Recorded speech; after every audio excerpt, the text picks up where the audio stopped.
that is paid, is it as a result of variation of the tender, or how did it come about? Because, Chair, if the 32% constitutes windows, maybe there's no paint, there are no tiles, then I would wonder if that hospital is ready for use. So maybe those would be my questions, Chair. Senator Wambua. Chair, I would want the governor to speak to us about the 102% paid for a project that is 70% complete. How does that sit? How was that payment made? 102 versus 70% done. Senator Chirarke. So it means more than close to 600 million was paid without works done or something like that. But Chair, I want to agree with the entity that you had given directions to the EACC. I think before we write a report, the EACC must tell us to what is the status. Number two, on the 30%, I've seen the management response of Governor. He said he put 9.6 million for a piecemeal construction of the project. So does it mean wing of the project is functional, or you build another facility outside the same facility? What do you mean by you are now offering level 5 services? And I heard the former CS who used to come from that region, that is this the same hospital that he is saying they're having discussion on partnering towards completion, like a Kakamega County Referral Hospital, or was it not part in that region? Because I've heard that issue being discussed here and there, Chair. And finally, when the committee had recommended EACC to seize the matter, that will be my final question. Is there evidence of these payments within the entity? As in, do you have documentation to show that 102% of the contract has been paid, so that even when you direct EACC to fast-track the investigation, they can be able to get some of this documentation? Chair, those will be my three clarifications. Governor? Yield back. Governor? Mr. Chairman, starting with your issue, we are not ignoring the 30%. And as a matter of fact, as we've indicated in our response, the facility is operationalized, it's working. Because when we came into government, health in Trans Nzoia had issues, because the current KCH, the current level 4 hospital, had been condemned by public health. And the only facility where we could move people was now this new one. Some areas were complete, and therefore we decided to move there and start rendering services from there. The facility has got potential of raising about 200 million shillings per year. And we knew that money under FIF, we should be able to complete that facility.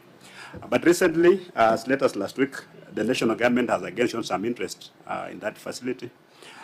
They're proposing to have it completed, and we are in those discussions.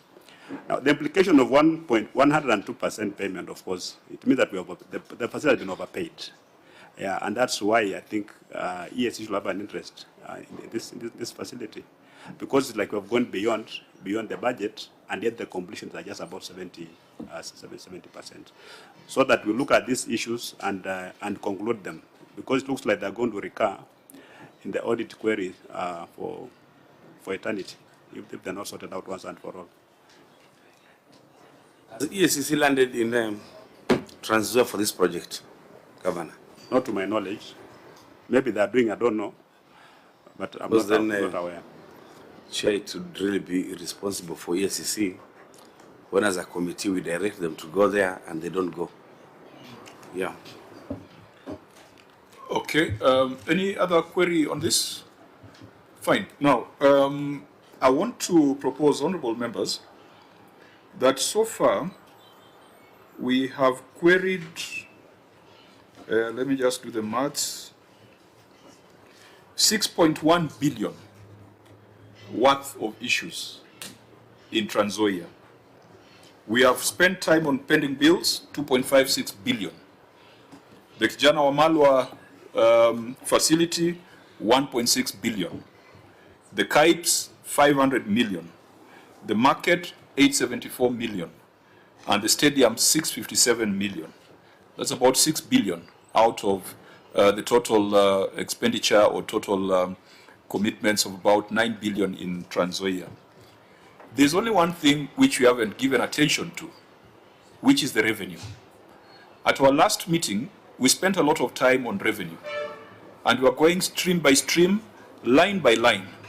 And we saw that in that financial year, there had been a general drop in revenue. And the county gave certain reasons, which included systems and several other factors for the drop in revenue.